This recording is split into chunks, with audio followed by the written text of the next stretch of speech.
Hello becomers, it is tutorial time, and today we are going to be talking about upright obliques. Now, upright obliques can be done standing or kneeling, and they're one of my favorite exercises to teach because they work through the muscles in the stomach, through your core, through your obliques in a very unique way. So today I want to run you through a few form tips to ensure that you are feeling it in the right spots and not in the wrong spots. Let's get started.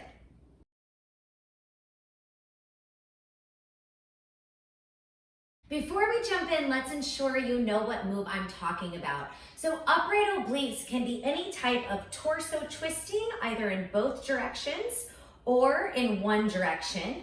It can include lateral extension work, which is where we reach over to the side, as well as tick-tocking back and forth. And again, these can be done on your knees or on your feet, and they will achieve pretty much the same thing. So these positions are what we are going to be talking about today.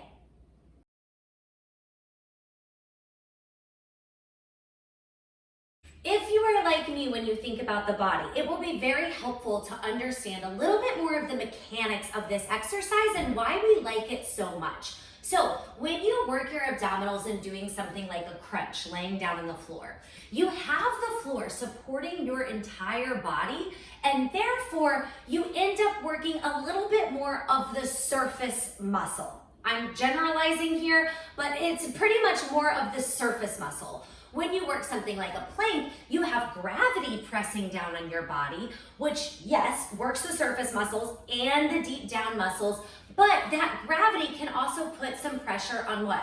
Your wrist, your neck, your lower back, yeah? When we are doing upright obliques, standing or kneeling, we don't have that gravity and we don't have that floor support. I mean, for the most part, right? There's always gravity on our body, and of course we're standing on a floor, but it's a little bit different. So what happens in these exercises is you are forced to recruit deeper muscles. So if you were to open me up here, I'm not talking about the muscles running around the surface, I'm talking about the deep down ones underneath. And we should note, you have muscles that run this way, and that wrap horizontally all the way across that brace your stomach here. So these exercises are going to recruit more of the deeper muscles. And anytime we talk about recruiting more of those deeper muscles, they are harder to find. Your abs will fire more quickly doing a crunch, right? You'll feel it right away, as opposed to doing something standing, which requires a little more thought and a little more stabilization. So now that we've ran through some of those mechanics, let's talk about the form to help you achieve that deep, deep core sensation. These exercises should help you feel stronger and more centered, a little more.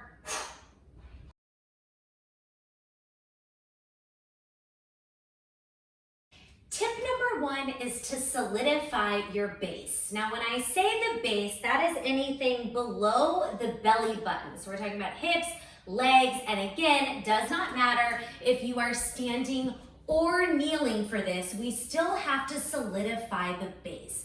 So what we want to do is drop the tailbone down and then engage through the inner thighs or pelvic floor. So here I am sinking, and now here I'm engaging through the pelvic floor. I'm going to show you this a couple times. Here I am sinking, and now here I'm engaging through my pelvic floor, through my inner thighs. Same thing standing. Here I am sinking. That's the lift. And I'm going to go ahead and show you kneeling because I want you to see it in all directions. Here I'm sinking. A lot of pressure and a lot of weight is driving down into my knees right now.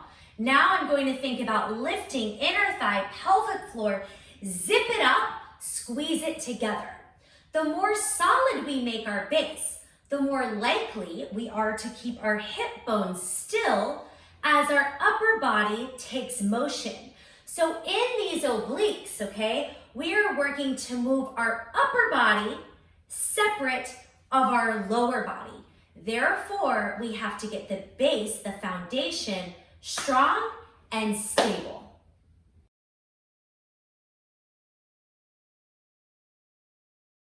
Quick little tip here in case you are new to pelvic floor work and you're not quite sure what it feels like. You may have heard this before, but it is a really, really true cue. When you are trying to engage the pelvic floor, it's the exact same thing that you do when you have to pee and you're holding it in. So it is an inside engagement right there through the center. You know where I'm talking about? Pull it up and in as though you have to pee. That is engaging the pelvic floor.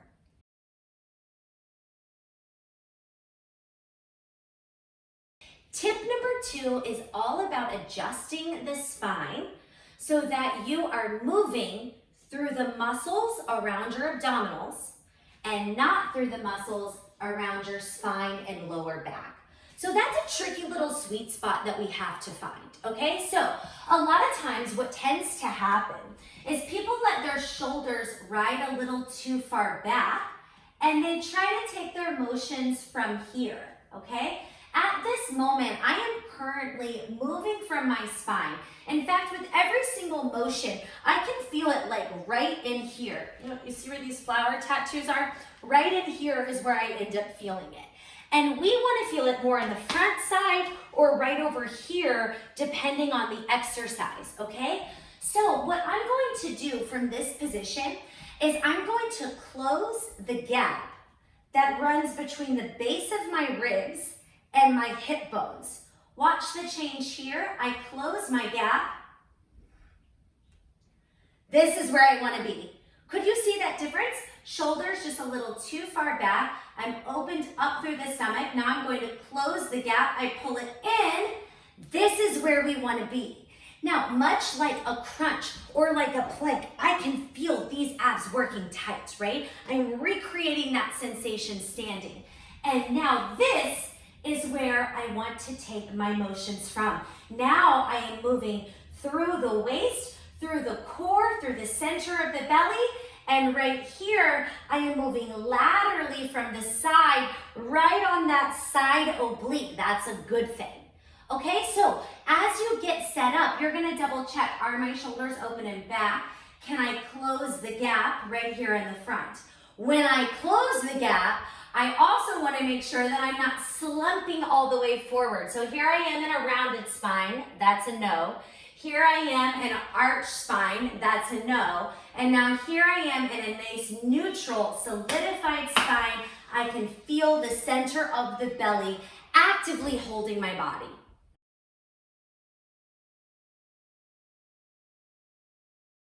Let's do a quick visual of that in the kneeling position.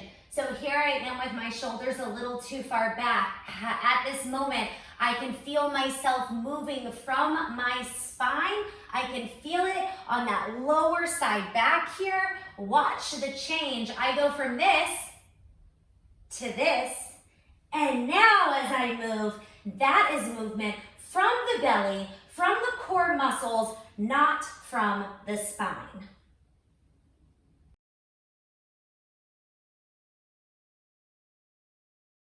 Tip number 3 is all about range of motion. I feel like tip 3 is always range of motion. Listen, y'all, the range of motion is not big on this one, and I'm gonna tell you why it's not big. If you are keeping your abdominals engaged throughout all of the movement, whether you're bringing it over to the side or twisting back and forth, you cannot move big. So let me show you what I mean. If I were going to stretch over to the side without my abdominals engaged, so this right now is sinking down, look how big my range is. I can get pretty low. Now I want you to watch what happens when I grip through these muscles. So I'm gonna pull in through center. I'm gonna pull up through here. Now I'm solidified at the center of my belly. Look how low I am. Not so low at all, right? But the feeling that I have over here, through my center and over here is so much deeper. Lower does not mean more advanced in this exercise. In fact, lower likely means that you are letting the stomach muscles release, okay? Which kind of brings me to another little sub-point within this. The idea is that throughout every single motion, you are keeping this tight, right? So when you reach over to the side, the tendency will be to release the muscles and then engage the muscles. Release the muscles and engage the muscles, which is going to end up forcing a very big range of motion. Instead, make the muscles tighter as you extend over. Think about up and over. That rib comes up and out of the body, and then your range of motion will automatically be smaller. You will automatically feel it more, and that is going to set you up for success.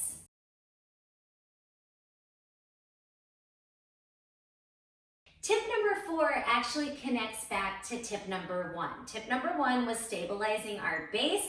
Tip number 4 has to do with that as well. As you are taking your motions, you have to be sure that your hips or your knees are not moving, okay? So this is especially true when you're torso twisting in one direction. So right now, I'm bringing my shoulders over toward my right, and when I do that, my hips will have the tendency to do this. Why is that? Because it's much easier to turn our entire body to the side than it is to freeze our hips in one direction and move our upper body in the other, right? And that's part of the challenge of what we're trying to do here. So as you move, can you think about gripping those inner thighs, keep on stabilizing the base, stabilizing the pelvic floor, so that when you twist, nothing else changes.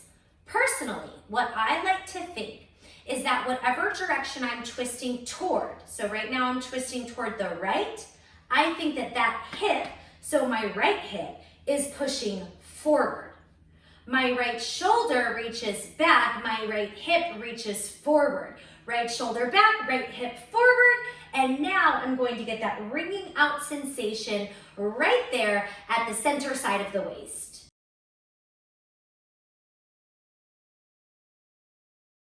So to summarize, number 1, solidify your base, engage through the pelvic floor, grip the abs. Number 2, adjust the spine. Ensure you're not arching back or rounding forward. Close the gap between ribs and hips. Tip number 3, make the range of motion smaller by keeping the abs engaged throughout. Bigger is not better. And tip number 4, make sure that the hips and knees do not move along with your upper body. Upper body has movement, not the lower body.